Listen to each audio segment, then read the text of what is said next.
Et bonjour à tous, bienvenue sur la chaîne pour une nouvelle vidéo sur Spellbreak. Les développeurs viennent d'annoncer sur Reddit les nouveautés à venir sur le court, le moyen et le long terme. Donc nous allons discuter de ces nouveautés au cours de la vidéo.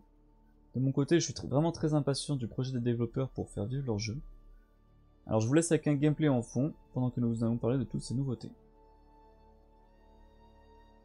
Alors tout d'abord, sur le court terme, donc développé dans moins d'un mois, les développeurs travaillent sur le patch 1.1 dans lequel beaucoup de bugs seront réglés du premier pas, et par la même occasion, 2 runes seront ajoutées.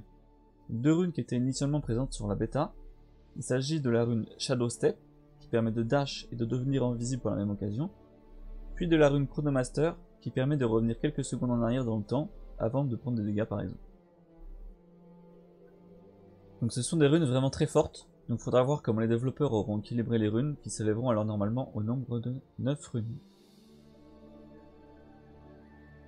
Ensuite, sur le moyen terme, donc entre 1 et 3 mois, donc avant Noël du coup, les développeurs prévoyaient 2 patchs, qui s'appelleront Prologue et Chapitre 1. En effet, les développeurs souhaitent développer le lore dans l'histoire de Spellbreak, de la magie, etc., au fur et à mesure des mises à jour. Ainsi, en plus de l'aspect Battle Royale, j'ai l'impression que les développeurs souhaitent que Spellbreak présente un côté RPG, dans lequel le lore de l'univers puisse être exploré. En effectuant ces chapitres, comme ils appellent ça, on pourra débloquer des skins et autres cosmétiques divers et variés. Donc dans la première mise à jour Prologue, plusieurs nouveautés sont annoncées. Alors premier point, l'aspect du lore commencera, où la mage Avira Emberdane, vous pouvez voir donc dans le tutoriel, nous emmènerait dans une nouvelle aventure qui suivra probablement le tutoriel, puisque tout l'aspect Prologue. Second point, les développeurs prévoient de développer un mode de match à mort à 9 contre 9, donc ce mode s'appellera le mode Clash. Donc personnellement j'ai vraiment hâte de voir ce que ça donnera, puisque à mon avis ça sera vraiment de l'action non-stop, vraiment très intense. Donc à voir comment ça va donner. Troisième point, 3 nouveaux talents vont débarquer. Alors là, pareil, j'ai également hâte de voir ce que ça donnera. J'espère que les talents seront très bien équilibrés par rapport aux autres, qu'il n'y en a pas un qui sera plus performant que les autres. Donc à voir. Et enfin, bien sûr, dernier point, il y aura des nouveaux cosmétiques qui vont débarquer dans la boutique.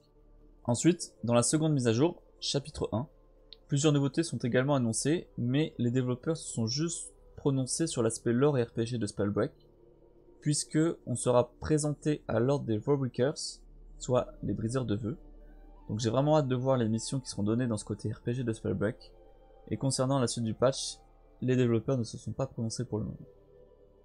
Enfin, sur le long terme, donc une période qui devrait arriver après Noël, donc à partir de début 2021, l'équipe de développeurs présente vraiment de très bonnes nouvelles, puisqu'ils annoncent l'arrivée de nouveaux gantelets, de nouvelles classes, de nouveaux éléments, de nouvelles runes, de nouveaux talents, etc. Donc j'ai vraiment hâte de voir ce que tout ça donnera. Ils annoncent également l'arrivée des Ranked, soit les parties classées et compétitives, une très bonne nouvelle pour les joueurs souhaitant être performants. Ensuite, ils souhaitent présenter des modes de jeu temporaires, donc, par exemple que tout le monde doive jouer avec des gantelets de glace, donc à voir ce que ça donnera, ça peut être marrant, faut voir. Enfin, dernier point, et très bonne nouvelle, ils annoncent la volonté de créer des guildes, donc c'est vraiment très bien pour fédérer la communauté, pour que les gens puissent jouer ensemble, etc. Donc voilà, pour la première lettre des développeurs. Donc personnellement je trouve que ce qu'ils ont annoncé c'est vraiment de très bonnes nouvelles. J'ai hâte de voir tout ça arriver sur Spellbreak. Je vous remercie d'avoir regardé la vidéo, et à bientôt. Si la vidéo t'a plu, n'hésite pas à mettre un like. Pour voir plus de contenu sur Spellbreak, tu peux aussi t'abonner. Merci à toi.